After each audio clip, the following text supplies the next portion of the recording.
Bonjour, monsieur Assencher.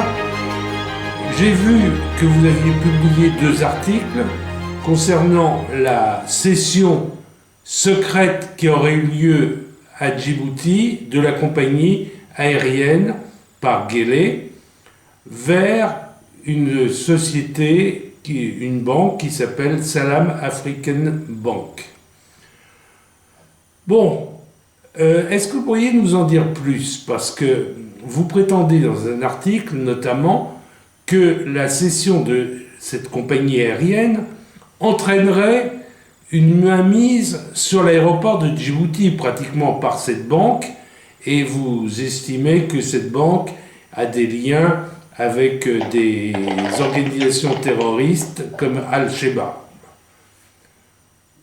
Voilà. Alors, qu'est-ce qui vous fait penser que tout ça est lié? Et je vous remercie, Monsieur Jean-Loup Charles, de m'avoir accordé cette interview. En fait, comme vous le dites, c'est vrai, j'avais publié 2 articles, le 1er novembre et l'autre le 15 novembre, où je parle de la privatisation secrète d'Air Djibouti, la compagnie aérienne djiboutienne, et le fait que cette compagnie a été cédée à une banque qui s'appelle Salam African Bank, et sous couverture de la gestion de cette compagnie par une autre compagnie qui est tombée en faillite il y a longtemps et qui s'appelle Dalo Airlines. Donc, comme vous m'avez... Tout à fait. On avait entendu parler de Dallo Airways, et puis on n'en a plus entendu parler du jour au lendemain. Exactement. Donc, comme vous m'avez demandé, quel est le lien entre cette privatisation d'Air Djibouti, entre Salama Bank, cette banque, Salam Bank, Dalo Airlines et tout ça. Donc, si je reviens un peu sur ce qui s'est passé il y a quelques années, c'est-à-dire vers 2015-2016 en Europe, on sait que il y a une État islamique ou Daesh qui a été proclamé en Syrie, une partie de la Syrie et une partie de l'Irak. Et vu que cette organisation extrémiste religieuse prenait de l'ampleur dans cette région, les Occidentaux, les pays occidentaux, je veux dire, s'est mêlé dans cette histoire, et ils ont mené des attaques aériennes dans laquelle ils ont affaibli et même détruit cette organisation. Donc, je peux dire que surtout les Américains et les Français et les Anglais ont mené des attaques aériennes contre cette organisation Daesh à l'époque en Syrie. Et ça a complètement, je veux dire, ça a presque totalement détruit cette organisation. Et pour se venger, Daesh ou l'État islamique, pour se venger contre les forces occidentales, comme elle n'a pas de missiles pour atteindre les avions, comme elle n'a pas de matériel militaire sophistiqué comme les pays occidentaux, elle a préféré se venger d'une autre manière. Elle a utilisé des circuits ou des moyens qu'on ne pensait pas à servir, des moyens qu'on ne pensait pas qu'il allait servir au terrorisme.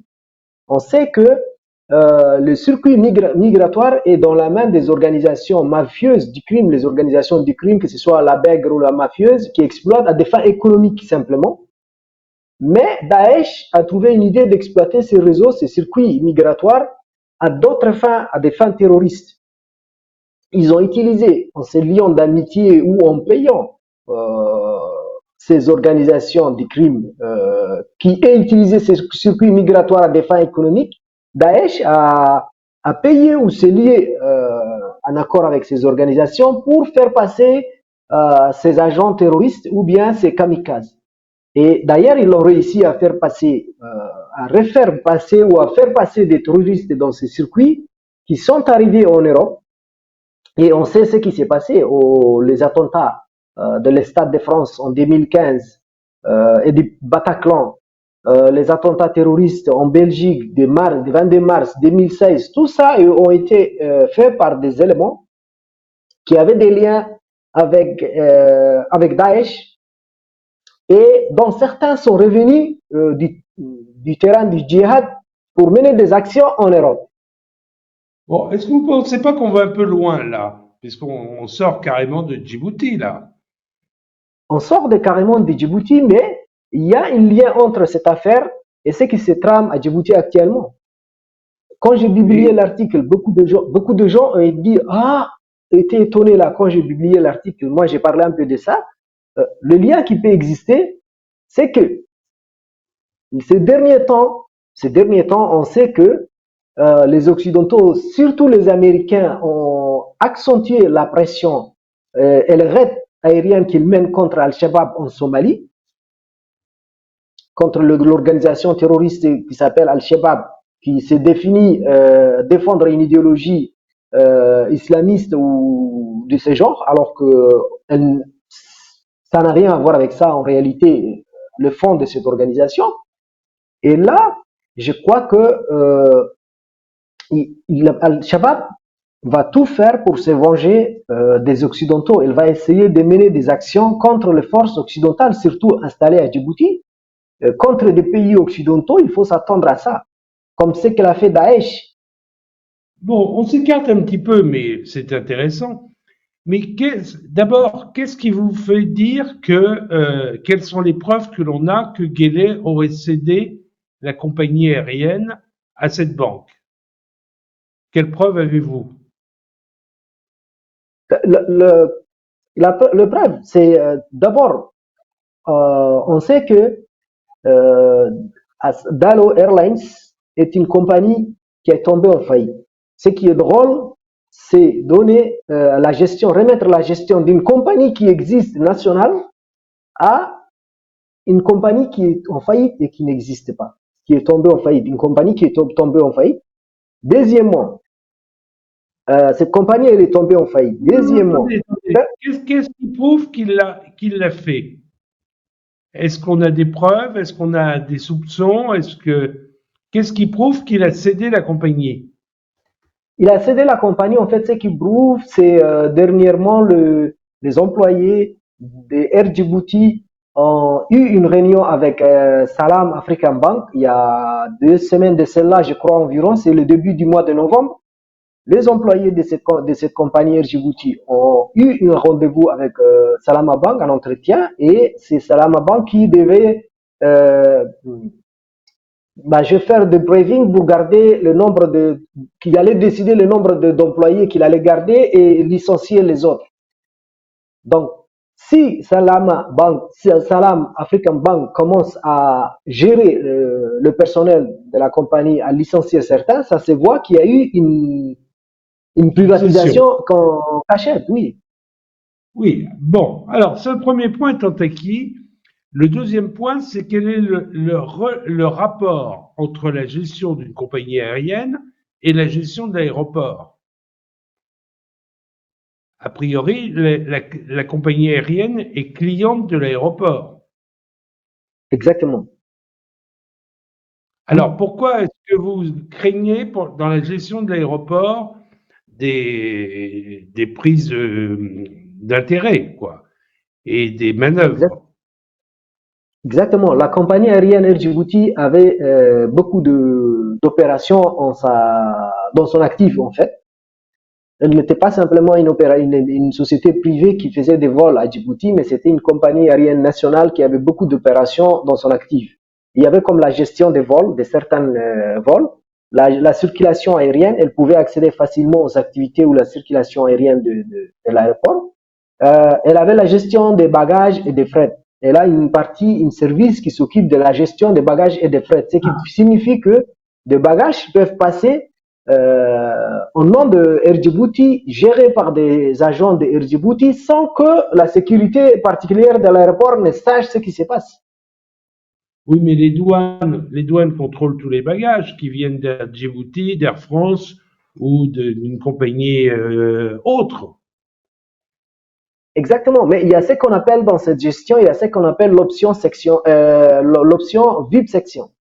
C'est-à-dire, c'est une option qui permettait à Air Djibouti de faire passer du personnel et des bagages à l'aéroport de Djibouti, je veux dire, en liberté carrément, sans contrôle. Ah bon, ça je connaissais pas cette facilité. Il y avait Bon, cette on va facilité. arrêter sur cette première question. Oui, alors, qu'est-ce que vous fait penser maintenant qu'Al-Shabaab serait lié directement à la sécurité de l'aéroport de Djibouti. Ce qui me fait penser, c'est d'abord, en revenant un peu sur l'historique de Salam African Bank et en revenant sur l'historique de Dalo Airlines. Euh, si je prends en premier Dalo Airlines, on connaît que c'est une compagnie qui a été créée vers 1991 à Djibouti et des sources très proches du régime disaient que le couple de Haramous, Guelleh et Kadra seraient les actionnaires principaux de cette compagnie.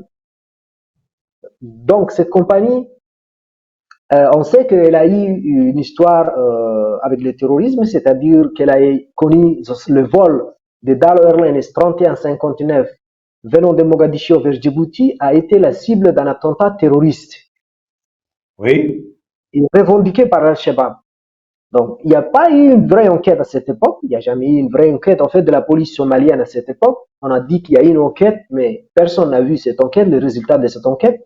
Mais des sources proches de la police somalienne et des journalistes crédibles que je connais en Somalie, à Mogadiscio, m'ont confirmé à l'époque que cet attentat, il y avait des agents de la compagnie et des agents de l'aéroport de la Mogadiscio qui étaient liés à cet attentat. Donc, Al-Shabaab, ces gens pouvaient être des éléments d'Al-Shabaab ou bien des gens que Al-Shabaab a réussi à corrompre, en fait, pour faire passer la bombe qui a explosé à l'intérieur de l'appareil. Donc, à l'époque, il y a ça qui s'est passé depuis, cette compagnie est interdite en Europe et beaucoup de pays africains pour plusieurs raisons, parce qu'on dit c'est une cercueil volante en fait. D'autres disent qu'elle n'est pas sûre. C'est une compagnie qui peut déplacer des attentats terroristes vers ces pays. Donc déjà, elle était interdite. Et 2007, elle n'existait pas réellement. Elle n'existe que par le nom et elle fait des vols bizarres ou on peut dire douteux entre Mogadiscio et Djibouti. Voilà. Pas des vols réguliers, des vols un peu à la demande. À la demande, voilà, des trucs comme ça. Donc, on ne sait pas de quoi qu'est-ce qu'il faut. Bon, vu qu'une compagnie, on le crée pour le créateur ou les actionnaires créent une compagnie pour gagner de l'argent là-dessus ou pour se faire de l'argent, alors que cette compagnie, elle ne pense pas à faire des bénéfices. Elle vole, elle existe, mais elle ne pense pas à faire des bénéfices. C'est qu'il y a quelque chose qui ne va pas et elle fait d'autres activités cachées, ça veut dire. Donc, elle a déposé le bilan, ce qui va bien dans votre sens, qu'elle ne faisait pas de bénéfices. On dépose le bilan lorsque on a plus de charges que de recettes. Exactement. Mais le vol, elle existe encore. C'est ça qui est extraordinaire. Mais elle existe où ça? À Djibouti, en Somalie ou? À Djibouti, en Somalie, et quelquefois on le retrouve à Dubaï. En fait, son bureau se trouve à Dubaï, mais la plupart des vols, elle fait entre Djibouti et la Somalie. Mais elle fait encore des vols, bien qu'étant déclarée en faillite. Elle fait toujours des vols actuellement. C'est étonnant ça. Bon. Alors. Donc, si on revient si je prends Salam African Bank, la banque qui va reprendre la Djibouti Airlines, ce qui est drôle, c'est qu'une banque d'abord qui prend une compagnie aérienne, ça c'est rare de voir dans le monde. Deuxièmement, cette banque n'a pas de compétences dans l'exploitation aérienne et autres. Elle va sous-traiter la gestion de Air Djibouti à Dalo Airlines. C'est pas Dalo Airlines qui va directement devenir actionnaire et prendre Air Djibouti, c'est Salam Africa Bank qui va prendre et qui va sous-traiter la gestion de Air Djibouti à Dalo Airlines. La banque Salam Africa Bank, elle n'a pas officiellement pris position de cette compagnie aérienne. C'est un arrangement en catimini entre Guelleh, Ismail Oumar et cette banque. Donc, vous nous avez dit que votre preuve, votre soupçon se fondait sur une réunion avec les employés. C'est ça qui montre, qui vous donne l'impression que la session a été faite. Air Djibouti avait été créé pratiquement à l'indépendance de Djibouti. La France, qui possédait dans le capital des parts importantes, avait redistribué ses parts Et Guélé, curieusement, a mis en faillite, ou ça s'est passé sous Guélé, en 2002, cette compagnie à Djibouti. En 2015, il l'a fait revivre. Vous ne trouvez pas ça courageux quand même de la part de Guélé de faire revivre une compagnie nationale, d'avoir la volonté de donner au pays une compagnie aérienne digne de ce nom? Je ne crois pas que l'objectif de la renaissance de la compagnie était euh, d'abord, pourquoi a-t-on mis en faillite cette compagnie? C'était pour céder la place à d'autres compagnies. C'était pour céder la place à Dalo Airlines, Oui, Buntavia, dont le couple de Aramus était actionnaire. Donc, d'accord. c'est pour ça qu'on l'a mis en Et faillite d'abord. le capital appartenait à qui? À l'État, à des privés, à qui il appartenait? À l'époque, avant la mise en faillite en 2002. La Air Djibouti appartenait presque 100% à l'État djiboutien. D'accord.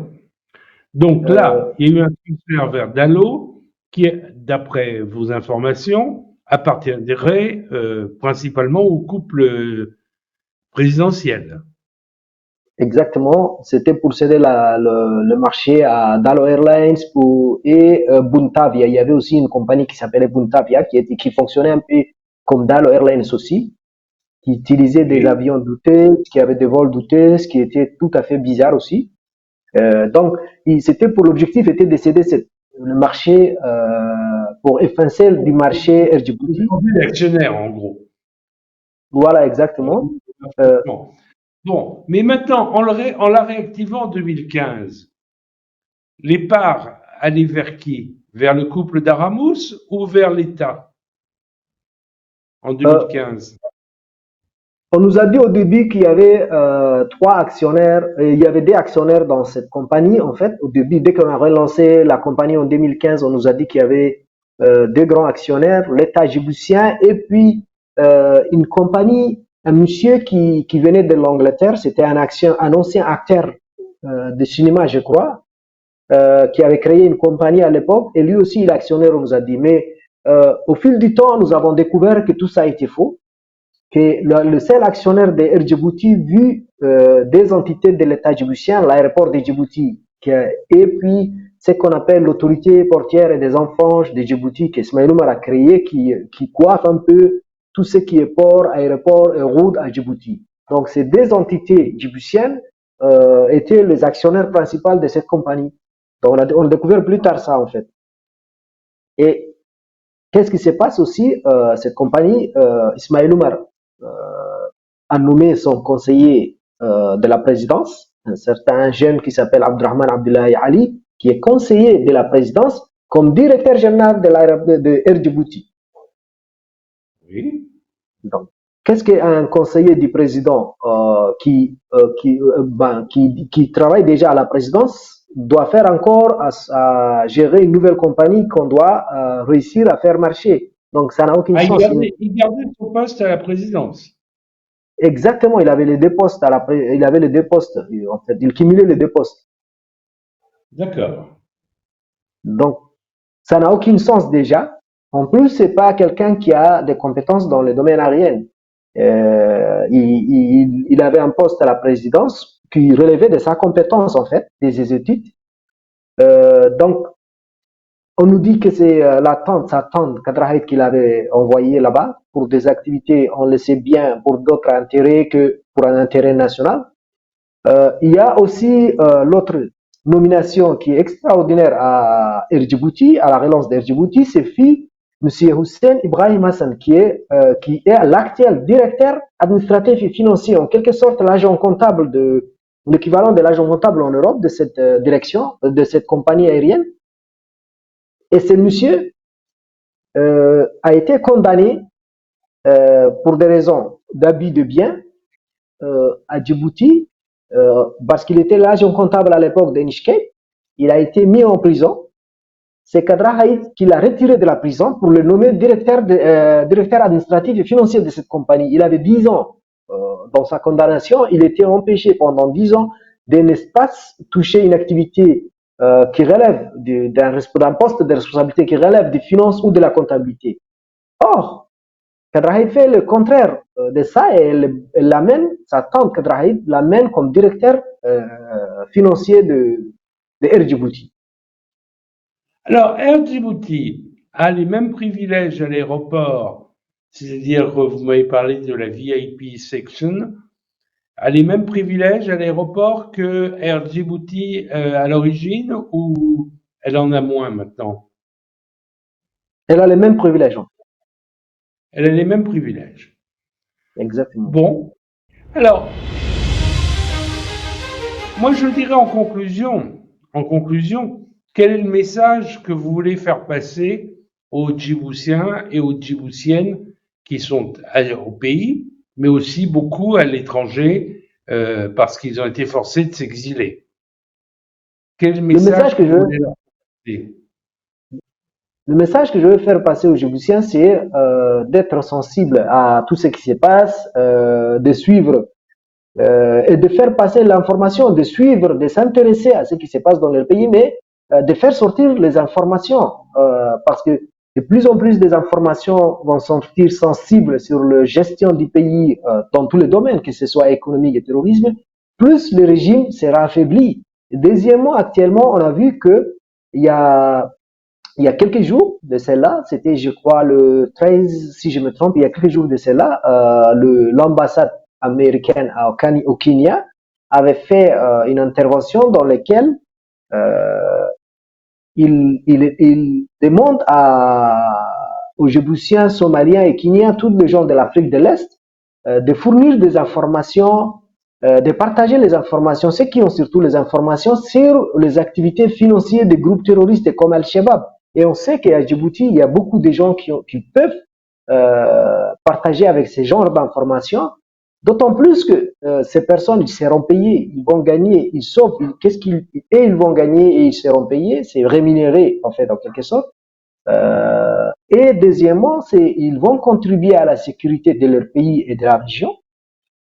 Ils vont contribuer à la fin de ces régimes parce qu'on sait que le trafic ou les activités financières des groupes terroristes à Djibouti ou mafieuses ne se font pas au détriment du régime. Le régime le sait bien et l'autorise d'une manière en fait.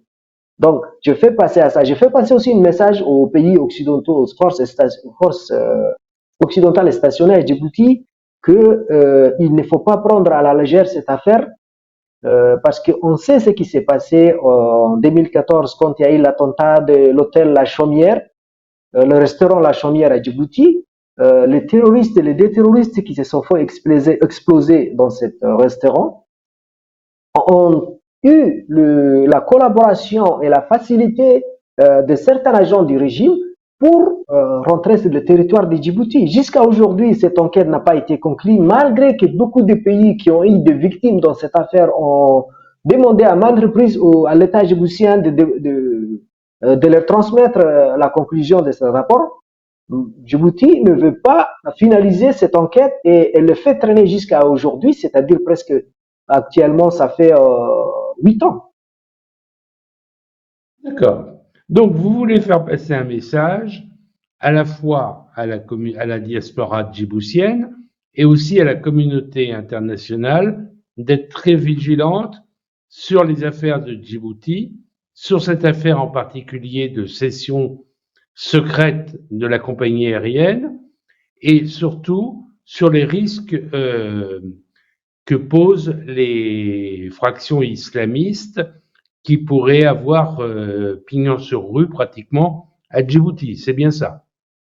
Exactement, c'est ça. C'est ce message-là qu'on fait passer et surtout aux agents de l'aéroport de suivre, d'être vigilants, les forces occidentales d'être aussi vigilants parce que moi je pense que vu d'autres informations que je ne peux pas actuellement mettre sur la place publique me permettent de dire qu'il y a un grand risque qui vient de ce côté-là en fait. Très bien. Ben, écoutez, c'est enregistré, ça sera mis en ligne et je vous remercie de m'avoir accordé ces interviews. Merci. Merci, je vous salue.